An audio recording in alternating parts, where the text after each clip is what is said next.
Here we are again with World Crisis Radio, reminding you to keep up with all this stuff, to get the in-depth, the conceptual framework to master and then influence world events. It can be done. Tarpley.net is the place to go. First of all, through the articles that are directly available there for free, and then the various books which I've contributed. If you want to follow Obama, you've got to have Obama, the Postmodern Coup. Looking more prophetic, if I do say so myself, more than 2 years now after publication. And then following up on that, Barack H. Obama, the unauthorized biography, all the stuff about Obama working for the CIA, Business International Corporation, all in there. And then surviving the cataclysm, to be a knowledgeable, sophisticated observer and influencer of the world financial crisis. You've got to have the background contained in the surviving the cataclysm. And it also does help you to survive individually, but survive for a purpose, survive to take political action and influence world events by acting on them. So naturally, I've been calling for a ban on credit default swaps. You can look at that website. Look at Tarpley.net. Scroll down the page, flip to the previous page. You'll see it's full of ban credit default swaps, ban collateralized debt obligations, outlaw hedge funds. Do the elementary things to shut down this orgy of speculation, which is tearing down the financial system of the world, certainly. And then, of course, go beyond that. Seize the central bank, nationalize them, force them to issue 0% credit for great projects of national public works, national infrastructure, and public capital. And with that, you get an economic recovery, broad-based, rising standards of living. In other words, learn the lessons of the New Deal, refine them, modernize them, to be sure, exclude the blind alleys that the New Deal had. There's no question about it. But the New Deal, not the free market garbage, not the big lie, slave ideology concocted by these Austrian fakers, servants of ruling class privilege, paid for by reactionary Roosevelt-hating businessmen in the 40s, 50s, and 60s. Interesting book called Invisible Hands. Get that book, Invisible Hands, the story of how the Austrian school was brought out of the wilderness of kookery and mockery, where they belong, and made presentable with the help of a whole bunch of reactionary business guys, starting with the DuPont family, who, of course, back in the 1930s were pro-Hitler. That's where it all comes from. And also remember that Ludwig von Mises was a supporter of Austrian clerical fascism back in the 1930s. He was for the corporate state in the specific Austrian form of Monsignor Seipel. Not good stuff, not a good pedigree.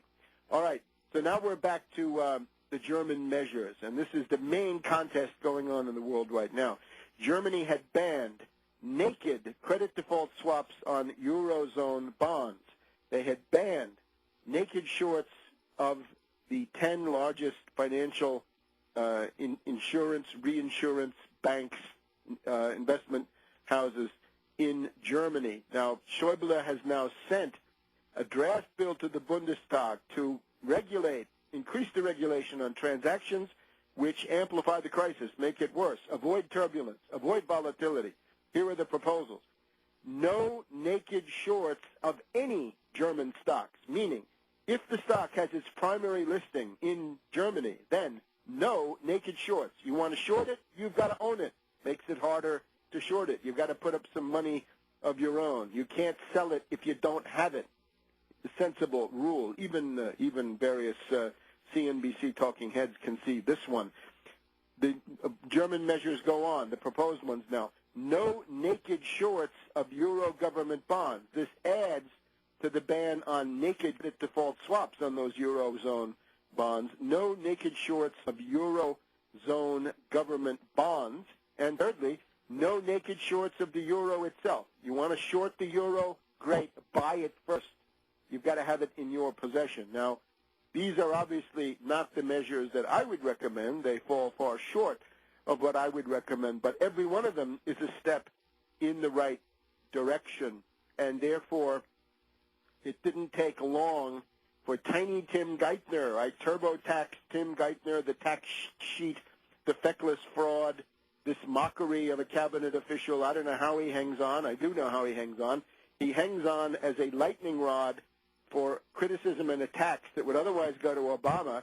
It's very easy to attack Geithner. It's been pointed out this week that he's not a reassuring figure. Nobody takes heart. Nobody believes Geithner in any way because he's shifty. He's a featherweight and feckless, to be sure. So given the fact that Germany had taken these measures, primarily the ones to regulate and ban derivatives in order to make the world safe for derivatives and for the hedge funds that push them, and to try to head off the Tobin tax or financial transaction tax, trading tax, securities transfer tax, Robin Hood tax, Wall Street, City of London sales tax in Europe, Geithner undertook a world tour of sorts, a European tour at least, this past week. He had been in China with Hillary Clinton, keeping a very low profile. He was a very chastened little fellow in China, but when he got to Europe, he began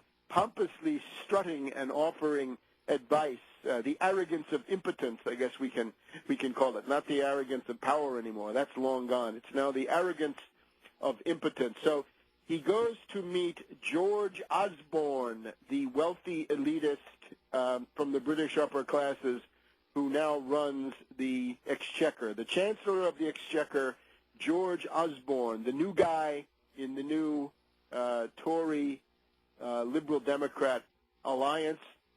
And as we've heard on this program, George Osborne, dyed-in-the-wool activist of the Bilderberger group, rich elitist, world government fanatic, what have we.